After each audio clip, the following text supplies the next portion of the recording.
website. All of that, yeah, all of that is there, and they're also on Facebook. You know, of course, we have to keep up. We have to keep up, but you can get it directly in. Okay, okay. Yeah, she sent me the email just now.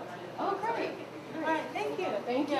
So the hall is, the lecture hall would be... No, actually, we're around here. Thank And you. then we'll have a reception out here afterwards. Oh yeah, that's right. Okay, thank you.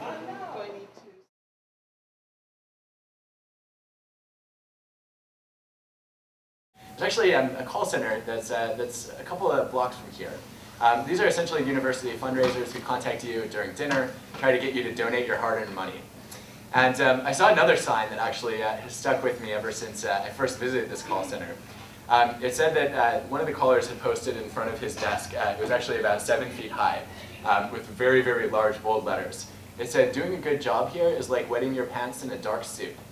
You get a warm feeling, but nobody else notices." And I think that this was, again, it was very telling about the kind of work that the callers were doing, that they were not going to find these jobs very satisfying. The rejection rate is over 99%. If they're lucky, one alum in 100 will actually give to the university.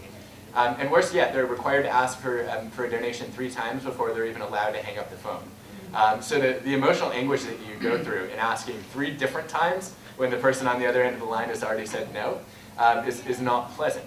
But again, these callers were very much searching for meaning, and as their sign would tell you, they didn't have a very clear sense of why their work was important or significant. And so I actually went in to do some research to try to figure out why do these callers do this work, and where does the money go? And no one could answer that question. I talked to 4 different managers.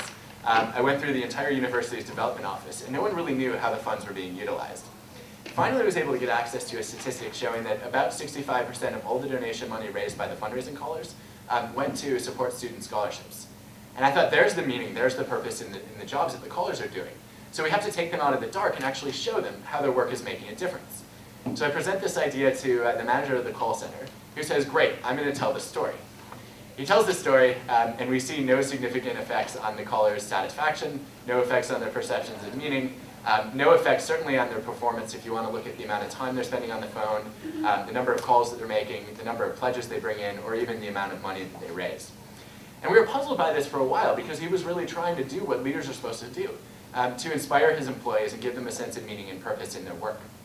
And as we brainstormed for a while, we began to realize that he was going about this all wrong, and that what he really needed to do was outsource his inspiration. And basically what he needed to do was try to connect the callers directly to those scholarship recipients who are benefiting from the work, and make a face-to-face connection so that they could see these are living, breathing human beings who depend on the work that I'm doing. So we designed a rather elaborate intervention. We were going to have 12 different scholarship students from all walks of life, different parts of campus, come in and tell their stories and say, here's how I got my scholarship, here's how it's changed my life, and by the way, I'm not one of those rude alums who hates you, I actually appreciate the work that you do. And we got some pushback because time on the phone is precious. And we were given 5 minutes to bring in 1 scholarship student to tell his story.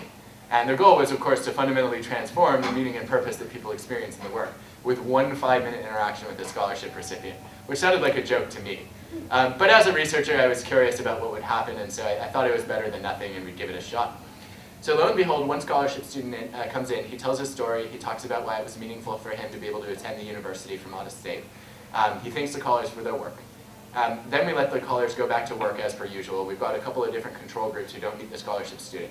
And I was blown away when I looked at the data a month later and found that the average caller was spending 3 times as many minutes on the phone per week as they had before meeting that 1 scholarship student. I thought this was a mistake. I then looked at their performance data, and they nearly quadrupled in the amount of money they were raising on average per week. So then we got a bright idea. What if we bring in 2 scholarship students? And at this point, the managers were sold because there was a bottom line benefit. So we bring in 2 scholarship students, and we find that the average caller in the span of a single week goes from raising approximately $400 a week to nearly $2,400. So over 500% individual increases in performance on a week-long basis. 23 callers raised an extra $38,000 for the organization in under 10 hours. And the intervention was incredibly powerful. We've replicated these effects about a dozen times now, and each time I remain surprised that they work. But I think it illustrates a very fundamental point about what people are searching for at work, that many of us are looking for meaning, and that we find meaning in opportunities to make a difference. But we don't necessarily have a chance to come face-to-face to our client, our customer, our patient, our student, whoever it is that's that end user that we're trying to actually help.